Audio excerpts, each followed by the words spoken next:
Hi friends, எல்லாரும் எப்படி இருக்கீங்க? நல்லா இருக்கீங்களா? இன்றைக்கி நம்ம இந்த வீடியோவில் எதை பற்றி பார்க்க போகிறோம் அப்படின்னா, இப்போ தான் நீங்கள் டைலரிங் புதுசாக பழகுறீங்க அப்படின்னா, இப்படி ஒரு முறை ப்ளவுஸ் வந்து ஸ்டிச்சிங் பண்ணி பாருங்கள். ரொம்ப ரொம்ப ஒரு ஈஸியான முறையில் ஸ்டெப் பை ஸ்டெப்பாக நான் சொல்லி கொடுத்துருக்கேன். வீடியோவை ஸ்கிப் பண்ணாமல் முழுமையாக பாருங்கள். வீடியோ கொஞ்சம் லென்த்து கூட தான் இருக்கும். அப்போ தான் உங்களுக்கு சொல்லிக் கொடுக்கறது கிளியராக புரியும். உங்களுக்கு மெயினாக புதுசாக பழகிறவங்களுக்கு பேக் பார்ட்டை விட ஃப்ரண்ட் பார்ட்டில் தான் கொஞ்சம் கன்ஃபியூஷனாக இருக்கும். இப்போ முதல் ஸ்டெப் நம்ம எந்த அளவு பார்க்க போகிறோம் அப்படின்னா, இந்த 3 டாட் அளவு எப்படி மார்க் பண்ணுறது அப்படின்னு தாங்க பார்க்க போகிறோம். இப்போ நான் அளவு ப்ளவுஸை எடுத்துக்கிறேன். அளவு ப்ளவுஸை எடுத்துட்டு மெயின் டாட்டுக்கு அகலம் எத்தனை இன்ச் அளவு வருதுன்னு இப்போ நம்ம பார்ப்போம். இப்போ எனக்கு சரியாக எத்தனை இன்ச் வருது அப்படின்னா 2.5 இன்ச் பக்கம் வருது. அப்போ நம்ம என்ன பண்ணணும் அப்படின்னா, இப்போ இந்த கொக்கி பட்டிக்கும் வி பட்டிக்கும் தையலுக்கு ஒரு 1/4 இன்ச் விட்டது போக இந்த இடத்துல இருந்து சரியாக 2.5 இன்ச் அளவு வச்சு நான் மார்க் பண்ணுறேன். மார்க் பண்ணிவிட்டு அதுக்கும் அடுத்த ஸ்டெப் பார்த்தீங்க அப்படின்னா, மறுபடி கப் ஷேப் வந்து ஷார்ப்பாக இல்லாமல் மீடியமாக போதுன்னு சொன்னாங்கன்னா மறுபடியும் 2.5 இன்ச் அளவு வச்சு மார்க் பண்ணுங்கள். ஏன்னா ஒரு சிலர் வந்து கப் ஷேப் ஷார்ப்பாக கேட்குறவங்களுக்கு 3 இன்ச் அளவு வைங்க, மீடியமாக போதுங்கிறவங்களுக்கு 2.5, 2.25, 2 இதே போல் அளவு வச்சு மார்க் பண்ணணும். அடுத்து டாட்டோடைய உயரம் பார்த்தீங்க அப்படின்னா, சரியாக இதில் 2.5 இன்ச் வருது. அப்போ 2.5 இன்ச் வந்துச்சு அப்படின்னா, மெயின் டாட்டோடைய உயரம் நம்ம தையலுக்கும் சேர்த்து 3 இன்ச் அளவு வச்சு மார்க் பண்ணணும். தையலுக்கு விட்டது போக சரியாக மறுபடியும் ஒரு 2.5. அப்போ மொத்தம் நம்ம 3 இன்ச் வந்து மெயின் டாட்டோடைய உயரம் நான் மார்க் பண்ணிக்கிறேன். இப்போ மார்க் பண்ணிவிட்டு ஸ்கேலால் இதே போல் ஷேப்பில் நம்ம மார்க் பண்ணணும். இப்போ நான் ஸ்கேலால் மார்க் பண்ணுற மாதிரியே பண்ணுங்கள். இதே போல் இப்படி மார்க் பண்ணி மறுபடி சென்டராக ஒரு டைம். இப்போ நம்ம மெயின் டாட் மார்க் பண்ணியாச்சு. இதுக்கும் அடுத்த ஸ்டெப் பார்த்தீங்கன்னா, கொக்கி பட்டிக்கும் வி பட்டிக்கும் இடையில வர டாட் வந்து எத்தனை இன்ச் இந்த அளவு வருதுன்னு பார்க்குறேன். சரியாக 4.5 இன்ச் வருது. அப்போ 4.5ல பாதி 2.25 இன்ச் அளவு வச்சு நான் மார்க் பண்ணிக்கிறேன். மார்க் பண்ணிவிட்டு இந்த மெயின் டாட் உயரம் நான் 3 இன்ச் வச்சேன் பாருங்கள். அந்த 3 இன்ச்சிலிருந்து சரியாக 1.5 இன்ச் 1.5 இன்ச் அளவு வச்சு இதே போல் மார்க் பண்ணணும். இப்போ பாருங்கள் 1.5 இன்ச் இருக்கான்னு செக் பண்ணிக்கிறேன். 1.5 இன்ச் எனக்கு சரியாக இருக்குது.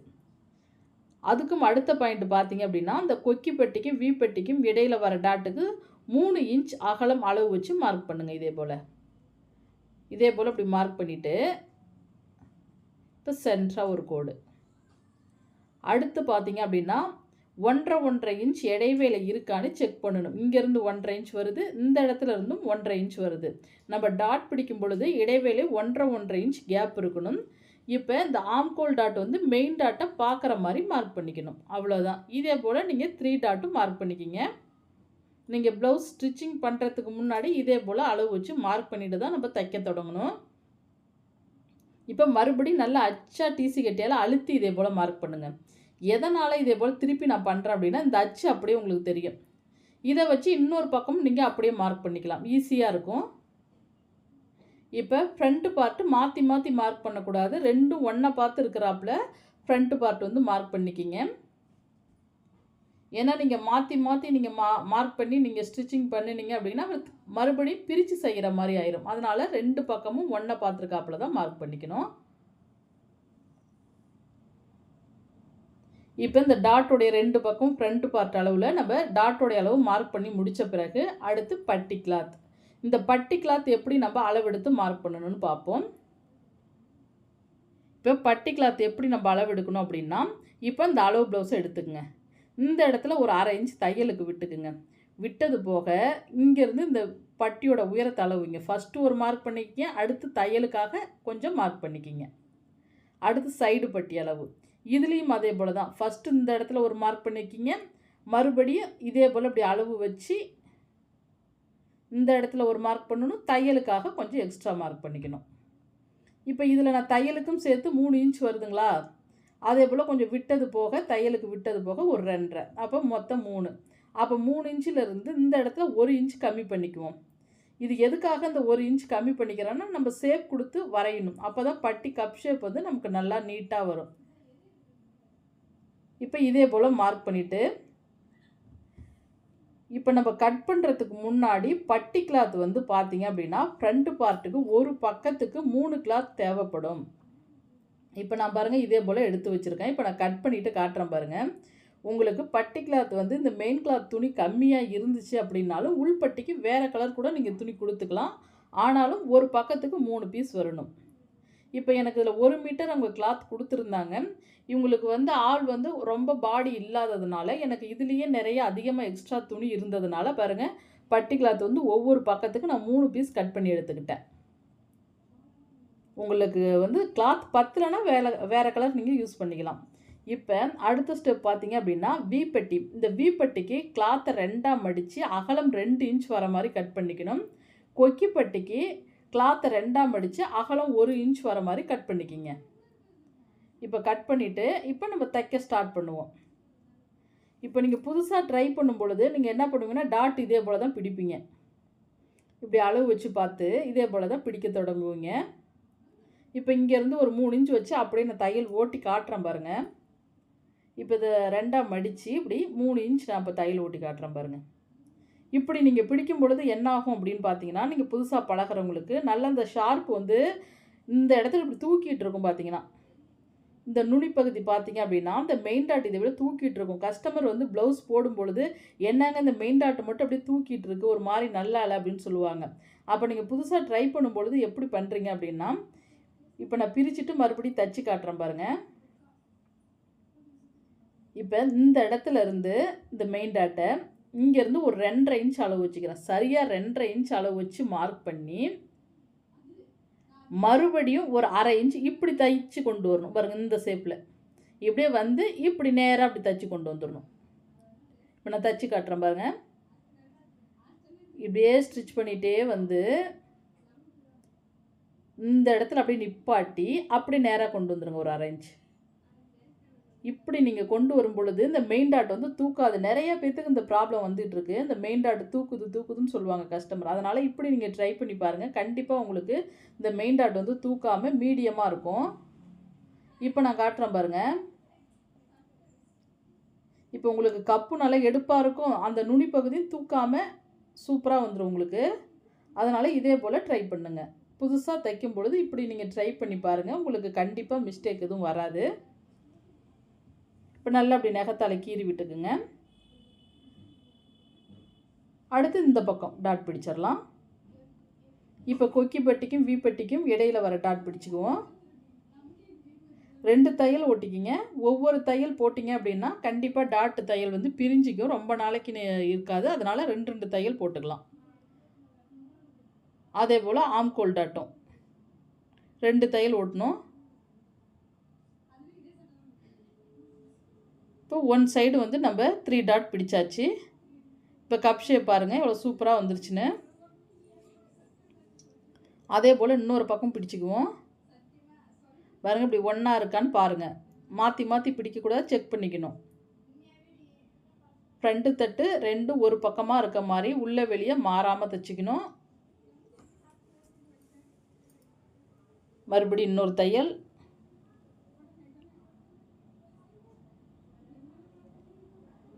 இந்த பக்கம் பிடிச்ச மாதிரியே இந்த பக்கமும் வந்து நான் 3 டாட் பிடிச்சு எடுத்துக்கிறேன்.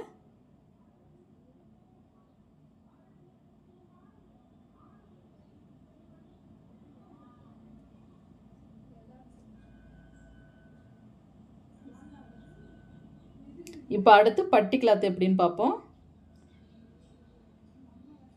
இப்போ இதே போல் கப் ஷேப் வந்து தச்சு முடிச்சுட்டு இப்போ பட்டி கிளாத். இப்போ பட்டி கிளாத் வந்து நான் தையலுக்கு ஒரு 1/2 இன்ச் விட்டுருந்தீங்கன்னா 1/2 இன்ச்சில் தையல் ஓட்டுங்க. 1/4 இன்ச் விட்டுருந்தீங்கன்னா 1/4 இன்ச்சில் தையல் ஓட்டிக்கிங்க. இப்போ இந்த இடுப்பு பக்கம் இருந்து நான் ஸ்டார்ட் பண்ணுறேன். இடுப்பு பக்கம் இருந்து ஸ்டார்ட் பண்ணி கொக்கி பட்டி வீப்பட்டிக்கு நம்ம ஜாயின் பண்ணுற இடத்துல முடிக்கணும். இப்போ இதையும் முன்பக்கமாக வைங்க. இப்போ 2 பட்டி கிளாத்தும் நீங்கள் ஜாயின் பண்ணும் பொழுது 2ம் முன்பக்கமாக வரணும்.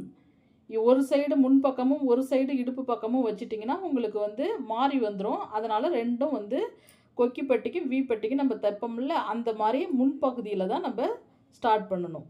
இப்போ படிமான தையல் இதே போல் நான் படிமான தையல் ஓட்டிக்கிறேன். படிமான தையல் ஓட்டிட்டு இப்படி கிளாத் அப்படி விரிச்சு விட்டு மறுபடியும் ஒரு படிமான தையல்.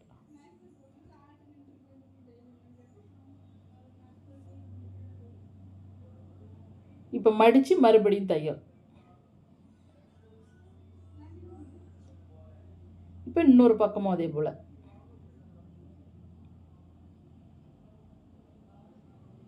இப்போ 2 பட்டி கிளாத்து ஸ்டிச் பண்ணியாச்சுங்களா? அடுத்து ஃப்ரண்ட் பார்ட்டில் எப்படி இணைக்கணும் அப்படிங்கிறத பார்த்துடலாம்.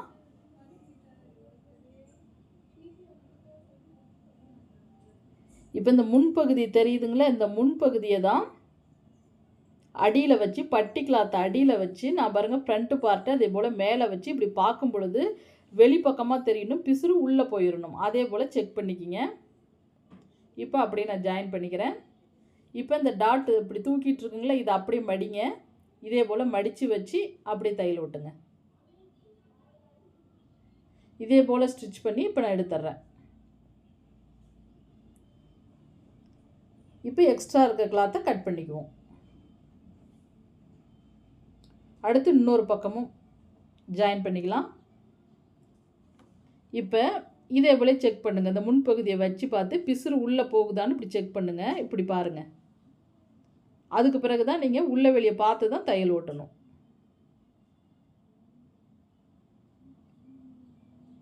இந்த டாட், அந்த மெயின் டாட் கிளாத்தை இதே போல் மடித்து விட்டுக்குங்க. நல்லா மடித்து விட்டு மறுபடியும் தையல் ஓட்டுங்க.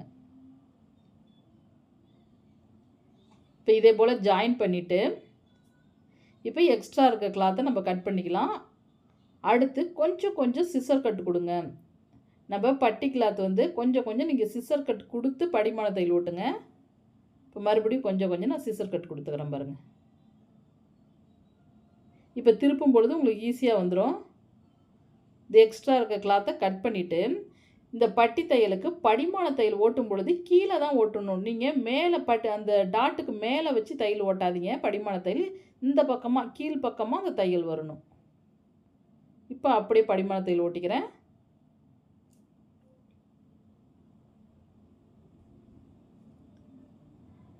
இதே போல் இன்னொரு பக்கமும் படிமான தையல் ஓட்டிக்கலாம்.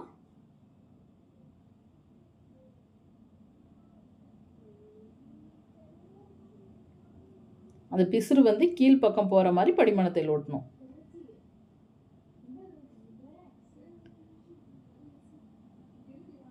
இதே போல் தையல் ஓட்டிட்டு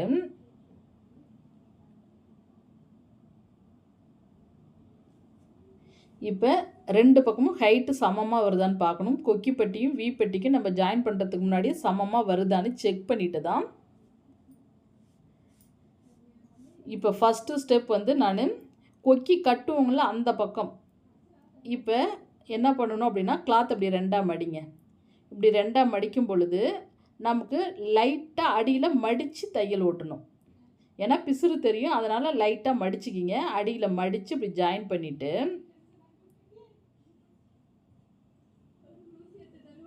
இப்போ அப்படியே படிமான தையல் ஓட்டிக்கிறேன். இதே போல் படிமான தையல் ஓட்டிட்டு மறுபடியும் ஒரு மடிப்பு, மறுபடியும் ஒரு மடிப்பு மடிக்கும் பொழுது இந்த படிமான தையல் ஃபுல்லும் உள்பக்கமாக வந்துடணும். உங்களுக்கு படிமான தையல் வெளிப்பக்கம் தெரியக்கூடாது. அந்த படிமான தையல் ஃபுல்லும் உள்பக்கமாக வர மாதிரி மடித்து தையல் ஓட்டணும்.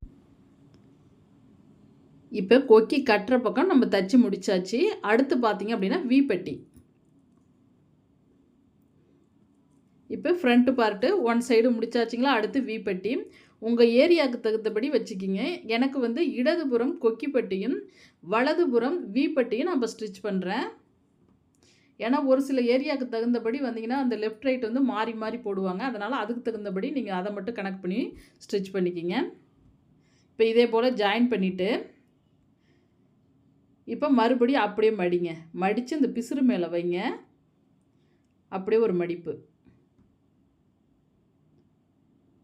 அடியில் ஒரு தையல் ஓட்டிட்டு அடுத்து என்ன பண்ணுறீங்கன்னா இதே போல் மடித்து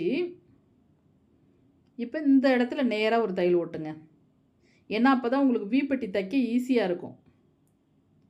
இப்போ நம்ம கழுத்து நெக்கு தைப்போம், அதுக்காக தையலுக்கு கொஞ்சம் விட்டது போக ஒரு 1/4 இன்ச் விட்டுடுங்க. விட்டது போக இதே போல் இப்படி மார்க் பண்ணுங்கள். பாருங்கள், இந்த இடத்துல ஒரு மார்க் பண்ணுங்கள். கொக்கி பட்டிக்கும் வி பட்டிக்கும் இடையில ஒரு டாட் பிடிச்சிருக்கேன். அவுத்த அந்த பட்டி ஜாயிண்ட்டுக்கிட்ட இதே போல் 5 இடத்துல மார்க் பண்ணணும். பாருங்கள், இந்த பாயிண்டில் ஒரு இடம், இந்த பாயிண்டில் இதே போல் 5 இடத்துல மார்க் பண்ணிக்கிங்க. நீங்கள் இந்த வி பட்டி தைக்கும் பொழுது நல்லா 2 தையல் ஓட்டி ரஃப் அடிங்க. நல்லா இந்த பாயிண்ட்டுக்கு பாயிண்ட்டு நிப்பாட்டி நல்லா ரஃப் அடித்து தையல் ஓட்டிக்கிங்க. நீங்கள் புதுசாக பழகும் பொழுது டிசி கட்டியால் இதே போல் மார்க் பண்ணி வி பட்டி தைங்க. அப்போ தான் உங்களுக்கு ஈஸியாக இருக்கும்.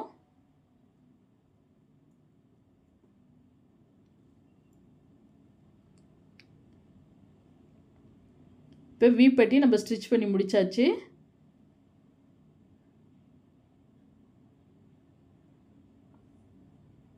அடுத்த பாயிண்ட் பார்த்தீங்கன்னா, ரெண்டையும் சமமாக வச்சு இந்த எக்ஸ்ட்ரா இருக்க கிளாத்தை கட் பண்ணுவோம். இப்போ இந்த எக்ஸ்ட்ரா இருக்க கிளாத்தை கட் பண்ணி எடுத்துக்கிறேன். இனி அடுத்த பாயிண்ட் பார்த்தீங்க அப்படின்னா, இப்போ நான் அந்த பேக் பார்ட்டை எடுத்துக்கிறேன். பேக் பார்ட் எடுத்துட்டு நீங்கள் அடியில் அப்படியே மடிச்சு அடிக்காதீங்க. இப்போ செக் பண்ணணும். இப்போ நம்ம ஷோல்டர் ஜாயின் பண்ணும் பொழுது அப்படி வச்சு பார்ப்போம். இப்போ நான் ஷோல்டர் ஜாயின் பண்ணிக்கிறேன். இப்போ இந்த ஷோல்டர் ஜாயிண்ட்லேருந்து இப்படி இந்த சைடில் வச்சு பார்த்துட்டே வந்தீங்கன்னா அந்த சிஸ்ஸர் கட் எந்த இடத்துல முடியுதோ அதுக்கு நேராக ஒரு சிஸ்ஸர் கட் கொடுக்கணும். இது வந்து பேக் பார்ட்டை நம்ம மடித்து தைக்கிறதுக்கு. இப்படி நீங்கள் ஜாயின் பண்ணும்பொழுது கண்டிப்பாக சைடு ஏற்றம் இறக்கம் வராது. இப்போ நான் ஷோல்டரை ஜாயின் பண்ணிக்கிறேன். ஷோல்டரை ஜாயின் பண்ணிவிட்டு அடுத்து இந்த பக்கமும் அதே போல் ஷோல்டர் ஜாயின் பண்ணிக்கிறேன்.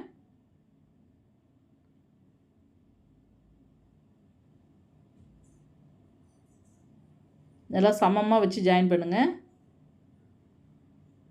ஷோல்டர் ஜாயிண்ட்டுக்கு 2 தையல் ஓட்டிக்கலாம். ஒரு சில இடத்துல மட்டும் இதே போல் 2 தையல் ஓட்டினீங்க அப்படின்னா தான் பிரியாமல் இருக்கும். இந்த ஷோல்டர் ஜாயிண்ட்டுக்கு 2 தையல் ஓட்டி எடுத்துக்கோங்க. அடுத்து பார்த்தீங்கன்னா, இந்த சைடு அளவு இப்படியே வச்சு பார்த்துடுவாங்க. வச்சு பார்த்துட்டு வந்து பாருங்கள், இதே போலே வச்சு பாருங்கள். வச்சு பார்த்து அப்படியே சிசர் கட் கொடுக்கணும் இந்த இடத்துல. இப்படி நீங்கள் அளவு வச்சு பார்த்து மடிச்சடிக்கும்போது கண்டிப்பாக உங்களுக்கு சைடு ஏற்றம் இறக்கம் வர ப்ராப்ளம் வராது. இப்போ நம்ம பேக் பார்ட்டை மடிச்சடிக்கணும். அதே போல் இந்த பக்கமும் சமமாக வச்சு பார்த்து அப்படியே சிசர் கட் கொடுக்கலாம். கொடுத்து இப்போ நான் மடித்து தைச்சிக்கிறேன். பேக் பார்ட்டை அடிப்பாட்டத்தை மடித்து தைச்சிக்கலாம். ஃபஸ்ட்டு ஒரு மடிப்பு, ஒரு 1/2 இன்ச்சில் ஒரு மடிப்பு மடித்து அப்படி நகத்தால் நல்லா கீறி விடுங்க. நெட்டுக்கும் இதே போல்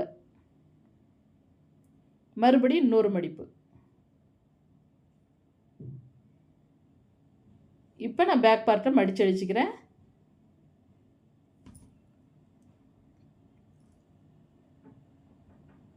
இதே போல் இப்படி மடித்து தையல் ஓட்டின பிறகு இப்போ மடித்து தையல் ஓட்டியாச்சுங்களா. அதுக்கு அடுத்த ஸ்டெப் பார்த்தீங்க அப்படின்னா நம்ம நெக் பீஸ் கட் பண்ணணும். நெக் பீஸும் கிராஸில் கட் பண்ணணும். இப்போ எனக்கு கிளாத் இவ்வளோ தான் இருக்குது. நான் அந்த கிளாத்தை அப்படி இழுத்து பார்க்குறேன். எந்த பக்கம் பாருங்க, இந்த பக்கம் எனக்கு நல்லா நீண்டு கொடுக்குது. அப்போ இந்த பக்கம் நான் கிராஸில் கட் பண்ண போகிறேன். ஸ்கேலை இதே போல் வச்சு கிராஸில் கட் பண்ணணும். கிளாத்து கம்மியாக இருக்குன்னு சொல்லி கூட நம்ம நேராக கட் பண்ணக்கூடாது. கிராஸில் தான் கட் பண்ணணும். அகலம் 1 இன்ச் வச்சு அப்படியே நான் கட் பண்ணுறேன். மறுபடியும் நமக்கு தேவைக்கேற்ப ஒரு 2-3 பீஸ் கட் பண்ணி எடுத்துக்கலாம்.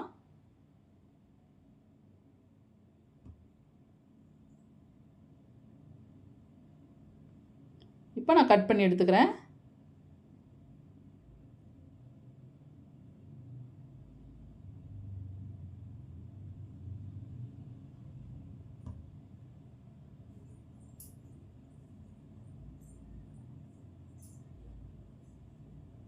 இப்போ நான் ஒரு 4 பீஸ் கட் பண்ணி எடுத்துருக்கேன். உங்களுக்கு நீளம் நல்லா அதிகமாக இருந்துச்சு அப்படின்னா ஒரு 2-3 பீஸே போதும். கொஞ்சம் கிளாத்து கம்மியாக இருக்க பட்சத்தில் இதே போல் இருந்துச்சுன்னா ஒரு 4 பீஸ் கட் பண்ணி எடுத்துங்க. இப்போ இதே போல் இப்படி கிளாத் அப்படி நேராக வச்சு கிராஸில் தையல் ஓட்டணும். பாருங்கள், இப்படி நீங்கள் தையல் ஓட்டினீங்கன்னா தான் நம்ம இந்த நெக்கில் வந்து இந்த ஜாயிண்ட் பகுதி வரும்பொழுது ரொம்ப திக்காக இல்லாமல் இருக்கும். ஏன்னா ஒரு சில டைமில் ஷோல்டர் பிடிச்சோம்னா அந்த ஜாயிண்ட் வந்து கரெக்டாக நெடுக்கில் நீங்கள் ஜாயின் பண்ணிட்டீங்க அப்படின்னா அந்த கிராஸ் வந்து பார்த்தீங்க அப்படின்னா ரொம்ப திக்னஸாக தெரியும். அதனால் எப்பயும் கிராஸில் தான் இந்த ஜாயிண்ட்டும் வந்து பண்ணணும்.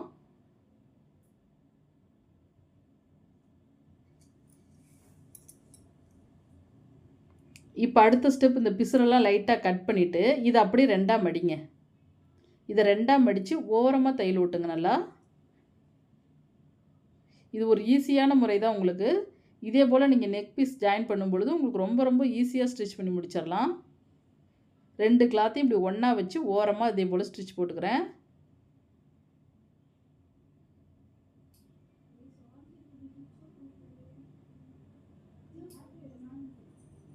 இதே போல் இப்படி ஜாயின் பண்ணிட்டு எக்ஸ்ட்ரா இருக்க பீஸரை கட் பண்ணிக்குவோம். இப்போ நம்ம ஆல்ரெடி ஸ்டிச் பண்ணி வச்சுருந்த கிளாத்தில் நெக் பீஸை வந்து மேல் பக்கமாக வைக்கணும். இப்போ கொஞ்சமாக மடிச்சடிக்கிறதுக்கு கொஞ்சம் கிளாத் அப்படி விட்டுருங்க. விட்டது போக மேல் பக்கமாக ஒரு 1/4 இன்ச்சில் அப்படியே தையல் ஓட்டிகிட்டே வாங்க. சரியாக ஒரு 1/4 இன்ச்சில் அந்த பிசுறு வந்து பேக் பார்ட்டுக்கு வர மாதிரி அப்படியே தையல் ஓட்டணும். நீங்கள் ஃப்ரண்ட்டுக்கு வர மாதிரி பண்ணாதீங்க. அந்த பிசுறு பேக் பார்ட்டுக்கு வரணும். ஷோல்டர் ஜாயின் பண்ண பிசுறு பேக்குக்கு வர மாதிரி தான் நம்ம தையல் ஓட்டணும். அப்படியே ஸ்டிச் கொடுத்துட்டே வந்துடுங்க. நீங்கள் ஸ்டிச் பண்ணும் பொழுது அடி கிளாத்தையும் பிடிச்சி இழுக்காமல் மேலேயும் ரொம்ப பிடிச்சி இழுக்காமல் மீடியமாக அப்படியே தைச்சிட்டே வாங்க. ஏன்னா நீங்கள் இழுத்து தைச்சிங்க அப்படின்னா அப்புறம் நெக்குக்கிட்ட சுருக்கம் வந்துடும். அதனால் கிளாத்தை 2 கிளாத்தையும் பிடிச்சி ரொம்ப இழுக்க வேண்டாம்.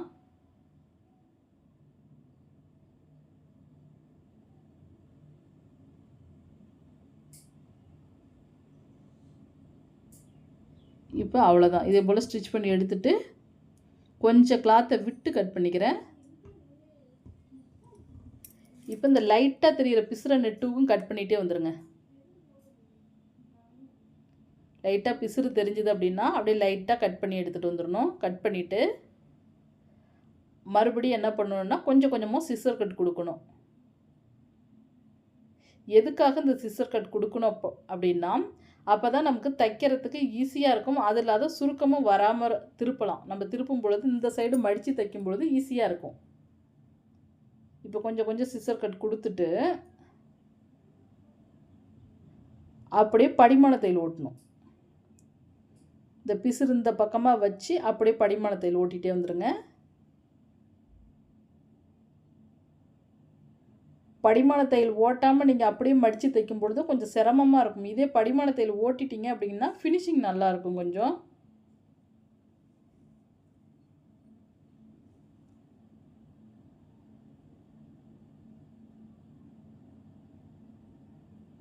இப்போ படிமான தையல் போட்டுட்டு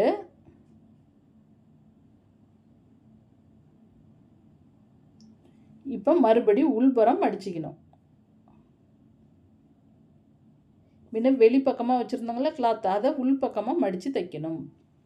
பிசுறு எந்த பக்கம் தெரியுதோ அதே போல் உள்பக்கம் மடித்து தையல் ஓட்டிகிட்டே வாங்க நெட்டுக்கும் டோட்டலாக.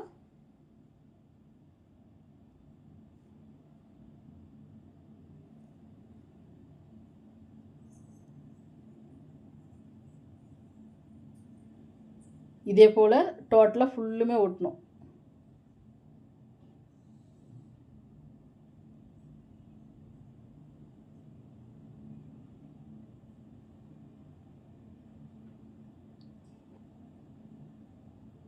இப்போ நெக்கு தைச்சி முடித்த பிறகு மறுபடியும் இன்னொரு தையல் ஓட்டணும். இப்போ இந்த ஓரமாக ஒரு ஊசியோட ஓரமாக தைச்சிட்டே வாங்க. அப்போ தான் பார்க்க டபுள் தையல் நல்லாயிருக்கும் நெக்குக்கு.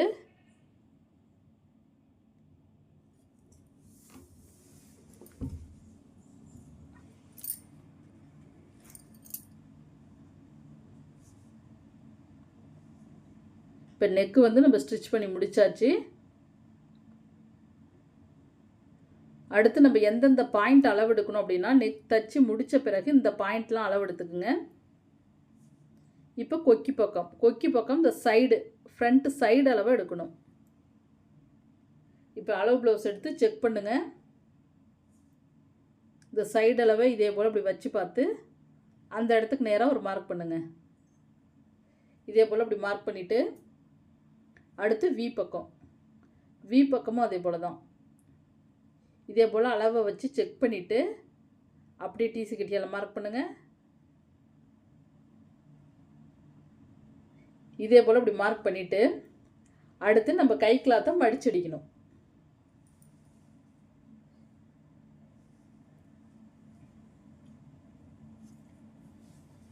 கை கிளாத்தை மடிச்சடிக்கிறதுக்கு முன்னாடி இந்த ஆம்கோல் சுற்றளவு கரெக்டாக வருதான்னு செக் பண்ணுங்கள். ஸ்டெப் பை ஸ்டெப்பாக வச்சு பார்த்து ஷோல்டர்லேருந்து இப்படி பிடிச்சு பார்த்து இப்படி வச்சு பார்க்கணும். இப்போ எனக்கு கரெக்டாக வருது. ஏன்னா உங்களுக்கு கை கிளாத் வந்து கம்மியாக இருந்துச்சு அப்படின்னா இப்போவே நீங்கள் ஜாயிண்ட் கொடுத்துக்கலாம். இப்போ எனக்கு சரியாக வரதுனால நான் கைக்கு வந்து ஜாயிண்ட் கொடுக்கல. அப்படி கிளாத் கம்மியாக இருந்தால் கை கிளாத் நீங்கள் ஜாயிண்ட் கொடுத்துக்குங்க. இப்போ நான் ஃபஸ்ட்டு ஒரு மடிப்பு மடித்து தைச்சிட்டு வந்துடுறேன். நம்ம கை தைக்கும் பொழுது மடித்து தைக்கும் பொழுது கைக்குழியை ஆல்ரெடி நம்ம கட் பண்ணியிருப்போம், கொஞ்சம் குடஞ்சி கட் பண்ணியிருக்கோம் பார்த்தீங்களா, அது ரெண்டும் ஒன்றா பார்த்து இருக்கிறாப்புல தான் நம்ம தையல் ஒட்டிட்டு வரணும். இப்போ மறுபடியும் இன்னொரு மடிப்பு, ஃபஸ்ட்டு ஒரு 1/2 இன்ச்சில் ஒரு மடிப்பு, மறுபடியும் 1 இன்ச்சில் ஒரு மடிப்பு, 1 இன்ச்சில் ஒரு மடிப்பு மடித்து இது எம்மிங் பண்ணி இந்த ஓட்டு தையல் வச்சுக்கிங்க. சின்ன தையல் வேணாம், பெரிய தையல் வச்சிட்டிங்கன்னா நம்ம எம்மிங் பண்ணி பிரிக்கிறப்ப ஈஸியாக இருக்கும்.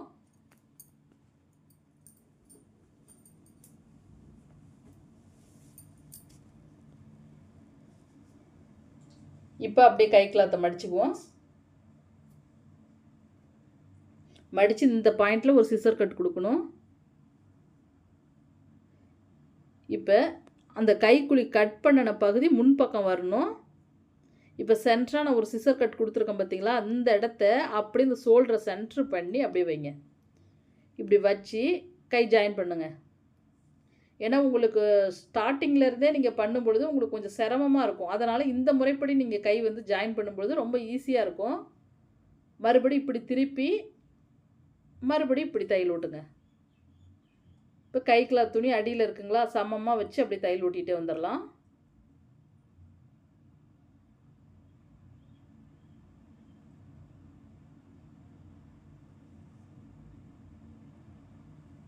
அவ்வளோதான். இப்போ கை வந்து நம்ம ஈஸியான முறையில் ஜாயின் பண்ணியாச்சு. இப்போ மறுபடியும் இன்னொரு தையல் ஓட்டணும். கை ஜாயின் பண்ணின பிறகு 2 தையல் ஓட்டணும்.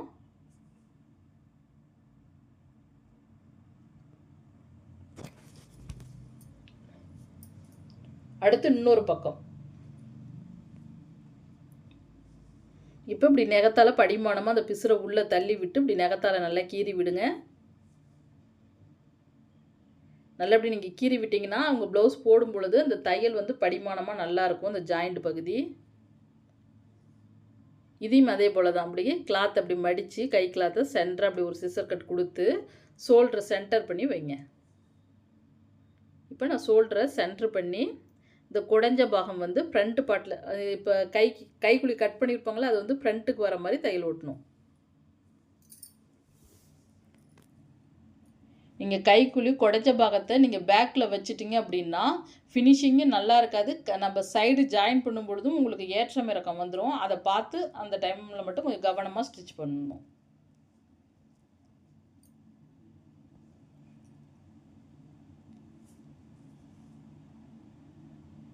இப்போ இதே போல் கை ஜாயின் பண்ணிவிட்டு இதுக்கும் அப்படி தான் மறுபடியும் இன்னொரு தையல்.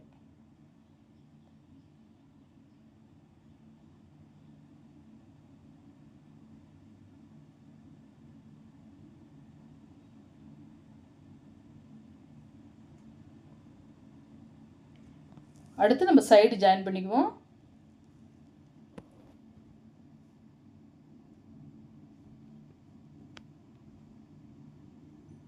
இப்போ பேக் பார்ட் இதே போல் வச்சு ஃப்ரண்ட்டு கிளாத்தை இதே போல் வைங்க. இப்படி சமமாக வச்சு ஒவ்வொரு ஸ்டெப்பாக நம்ம இப்போ அளவெடுக்கணும். இப்போ நிறைய பேத்துக்கு பார்த்திங்கன்னா சைடு ஏற்றம் இறக்க வருதுன்னு சொல்கிறீங்களே, அதுக்கு முன்னாடி நீங்கள் என்ன பண்ணுறீங்கன்னா இப்படி இதே போல் ஈக்குவலாக பேக்கையும் ஃப்ரண்ட்டையும் இப்படி வச்சு சைடில் ஓரமாக இப்படி தையல் ஓட்டுங்க. இப்படி நீங்கள் ஃபஸ்ட்டே தையல் ஓட்டிட்டு அளவு வச்சிங்கன்னா உங்களுக்கு வந்து சைடு ஏற்றம் இறக்கம் வராது.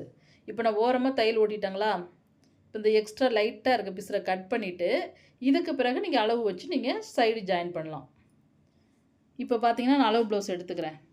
கொக்கி பக்கத்துலேருந்து இதே போல் அளவு வச்சு அந்த தையல் எங்கே தெரியுதோ அதுக்கு நேரம் அப்படி நான் அடையாளத்துக்கு மார்க் பண்ணிக்கிறேன். மார்க் பண்ணிவிட்டு அப்படியே ஸ்டிச் பண்ணிட்டு வரலாம். அடுத்து சைடு அளவு.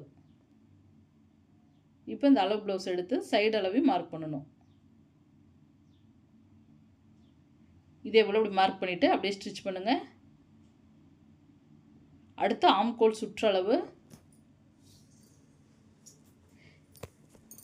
இப்போ இந்த ஆம்கோல் சுற்றளவுக்கு இதே போல் இப்படி திருப்பிக்கிங்க. இதே போல் இப்படி வச்சு பாருங்கள். உங்களுக்கு இதே போல் வச்சு பார்த்து ஸ்டிச் பண்ண வாட்டம் வரல அப்படின்னு வச்சுக்கிங்களேன், டேப்பில் கூட நீங்கள் அளந்துக்கலாம். ஸ்டெப் பை ஸ்டெப்பாக அப்படி அளந்துக்குங்க. ஷோல்டர் ஜாயிண்ட்லேருந்து பாருங்கள், இப்படி அளந்து பாருங்கள். இப்படியே ஸ்டெப் பை ஸ்டெப்பாக அப்படி அளந்து பார்த்துட்டு வந்தீங்கன்னா எனக்கு 8 இன்ச் வருது. ஆம்கோல் சுற்றளவு 8 வருது. அதே 8 இன்ச்சு இங்கே அளவு வைக்கணும். சரியாக 8 இன்ச் அளவு வச்சு இதே போல் அப்படி மார்க் பண்ணிவிட்டு அடுத்து கையுடைய முன்பகுதி சுற்றளவு. கையுடைய முன்பகுதி சுற்றளவு எனக்கு சரியாக 6 இன்ச் வருது. அப்போ 6 இன்ச் இந்த இடத்துல அளவு வைங்க கை சுற்றளவில். இப்போ அப்படியே ஜாயின் பண்ணிக்கலாம்.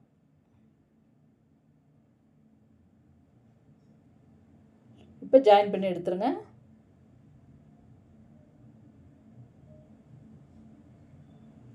இப்போ பக்கத்துலேயே மறுபடியும் இன்னும் 2 தையல் ஓட்டிக்கணும். எதனாலனா உங்கள் லூஸ் டைட் இருந்தாலும் பிரிச்சுக்குவாங்க. அதனால் எக்ஸ்ட்ரா 2 தையல் ஓட்டணும். ஒரு பக்கத்துக்கு 3 தையல் இருக்கணும். அதே போல் இந்த பக்கம்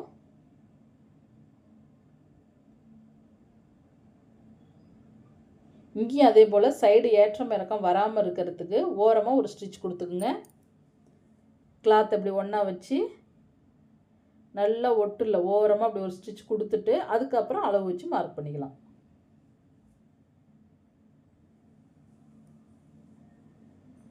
இப்போ கையோடைய சுற்றளவு 6 இன்ச் வைங்க. இந்த பக்கமும்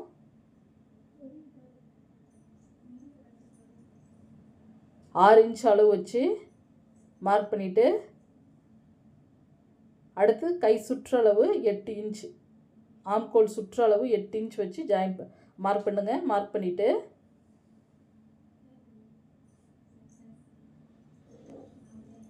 அடுத்து சைடு அளவு, இந்த வி பெட்டிக்கு சைடு அளவு இதே போல் வைங்க.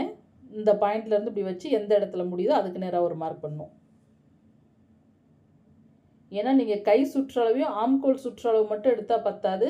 கொக்கிப்பட்டி பக்கமாக இருந்தாலும் வீப்பட்டி பக்கமாக இருந்தாலும் இந்த அளவும் எடுத்திங்கன்னா தான் உங்கள் ப்ளவுஸ் போடும் பொழுது சமமாக கரெக்டாக வரும். அடுத்து கீழே அவ்வளோதான். இதே போல் அப்படி சைடு ஜாயின் பண்ணிக்கிங்க. இப்போ 3 தையல் ஓட்டணும். இந்த பக்கம் ஓட்டின மாதிரியே ஃபஸ்ட்டு ஒரு தையல், ரெண்டாவது ஒரு தையல், மூணாவது ஒரு தையல் ஓட்டிக்கிட்டோம் அப்படின்னா தான் நம்ம லூஸ் டைட்னால பிரித்து போடுறதுக்கு நல்லாயிருக்கும். இப்போ இந்த எக்ஸ்ட்ரா இருக்க பிசுரை லைட்டாக அப்படி கட் பண்ணி எடுத்துக்கங்க. இப்போ நம்ம லாஸ்ட்டாக தான் வந்து டாட் பிடிக்க போகிறோம். இப்போ அளவு ப்ளவுஸை வச்சு அளந்து பார்க்கணும். எந்த அளவுக்கு கிளாத் எக்ஸ்ட்ரா இருக்கோ பாருங்க, இப்படி வச்சு பார்க்கும்பொழுது எனக்கு இவ்வளோ கிளாத் வந்து எத்தனை இன்ச் எக்ஸ்ட்ரா வருதுன்னு பார்ப்போம். இப்போ எனக்கு ஒரு 2 இன்ச் பக்கம் எக்ஸ்ட்ரா வருது. அப்போ 2 இன்ச் அளவு வச்சு இப்போ பேக் பார்ட்டுக்கிட்ட 2 பக்கமும் ஒவ்வொரு இன்ச் டாட் பிடிச்சிட்டோம்னா நமக்கு கச்சிதமாக வந்துடும். இந்த பக்கம் 1 இன்ச் 2ஆக மடித்து இப்படி 1 இன்ச் பக்கம் வச்சு இப்படி டாட் பிடிச்சிங்க. அதே போல் இந்த பக்கமும்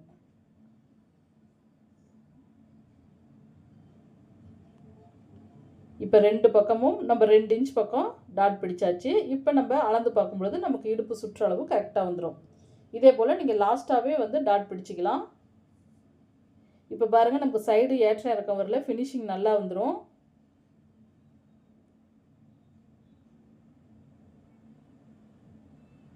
பாருங்கள், சூப்பராக இருக்குது பாருங்கள். இந்த பக்கமும் அதே போல் பாருங்கள், சைடு ஏற்றம் இறக்கம் வராது. சரிங்க ஃப்ரெண்ட்ஸ், கண்டிப்பாக நீங்களும் ட்ரை பண்ணி பாருங்கள். ஸ்டிச்சிங் வந்து ரொம்ப ரொம்ப ஈஸியான முறையாக இருக்கும் உங்களுக்கு. இப்போ தான் நம்ம சேனலில் ஃபஸ்ட் டைம் பார்க்குறீங்கன்னா சப்ஸ்கிரைப் பண்ணுங்கள், உங்கள் ஃப்ரெண்ட்ஸுங்களுக்கு ஷேர் பண்ணுங்கள். நெக்ஸ்ட்டு இன்னொரு உற்சாகமான வீடியோவில் பார்ப்போம். Bye friends.